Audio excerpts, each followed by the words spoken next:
The following opinions are solely those of BoatTEST.com and its test captain. Hi, Captain Steve for BoatTEST.com, and today I'm on the new flagship of the Leopard Powercat lineup, the 53 Powercat. I'm going to conduct a performance evaluation and take a look at the subtle differences between this model and the previous versions. The flybridge helm is starboard mounted, giving us a clear sight line to the entire starboard side. On top of the console, in line with the helm, is a compass.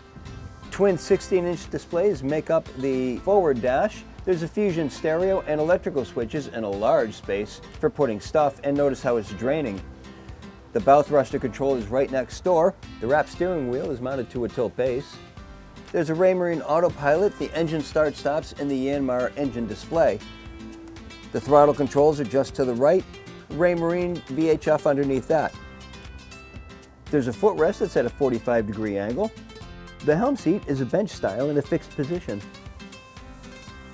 Acrylic windscreen wraps around the entire forward section of the flybridge.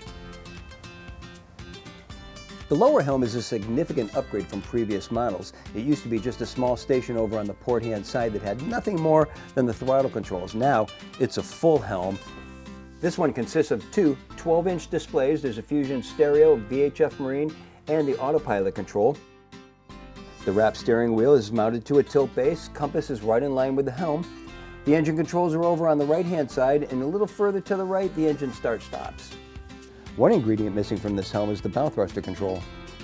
The bench seat is mounted in a fixed position, and most significant is the visibility of these wraparound windows. Glare to the windshield is knocked down by a brow that comes out 20 inches. The ground tackle consists of a Lumar windlass. The chain rod goes through a chain stopper, leading to the anchor that's mounted to or through the stem anchor roller. There's a 12-inch cleat just above. Remote control is attached to the underside of the hatch, and notice how snubber lines are also fitted. In the closed position, the hatch lies flush with the rest of the foredeck. There are two 12-inch cleats fully forward, two more just behind. There are 12-inch midship cleats fitted. Between the portside staterooms is the ship's main electrical panel. Another much appreciated and subtle difference between this boat and the previous iterations is that the engine rooms are now moved aft to the cockpit area instead of underneath the aft berths. Both engine rooms are largely mirror images of one another, but there are subtle differences, mostly that are taking place in this portside engine room, so we'll start here. Of course, the focal piece is the Yanmar 8LV370 engine, driven with a straight shaft. Batteries are over to the starboard side. Easy access to the fuel filter water separators. There's a chiller inverter giving us temperature control without having to be on generator power. Generator is located just behind, and I've got easy access to the steering gear. And I'd like to see a small port just above that steering shaft so we can apply perhaps an emergency steering tiller. Now let's look at the numbers. The Leopard 53 Powercat has length overall of 53 feet 1 inch, a beam of 25 feet 2 inches, and a draft of 3 feet 2 inches. With an empty weight of 41,070 pounds, 47% fuel, and 3 people on board, we had an estimated test weight of 43,313 pounds. We tested in less than ideal conditions with seas running 3 to 5 feet, so these will be real-world numbers. With the twin 370 horsepower Yanmars run up to 3740 RPM, our speed topped out at 22.3 knots. Certainly on the flat she could do better. In fact, Leopard's tests in calm conditions put her top speed at 25 knots. So these conditions seem to only cost us 2.7 knots. Not bad at all.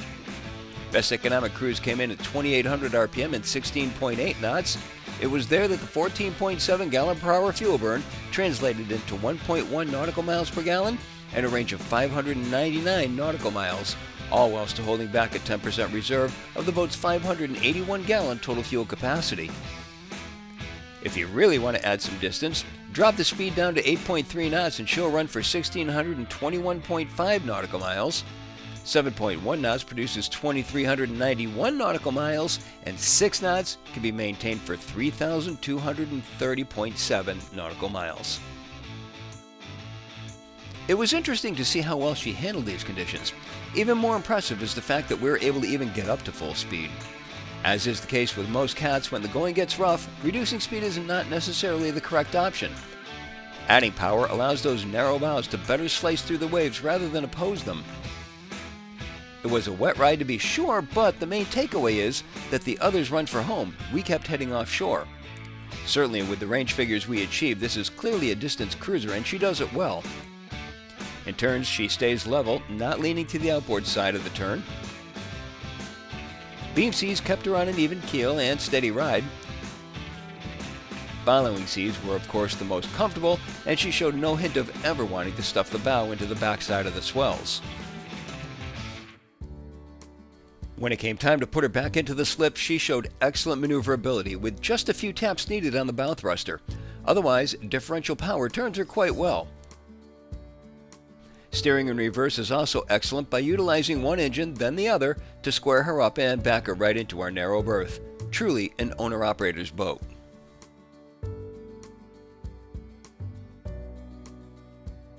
So she's got the handling characteristics that we've come to expect from the brand and much more comfortable operational areas, all coming together in the 53 Powercat from Leopard. And that's my full performance evaluation. For BoatTEST.com, I'm Captain Steve. We'll see you on the water.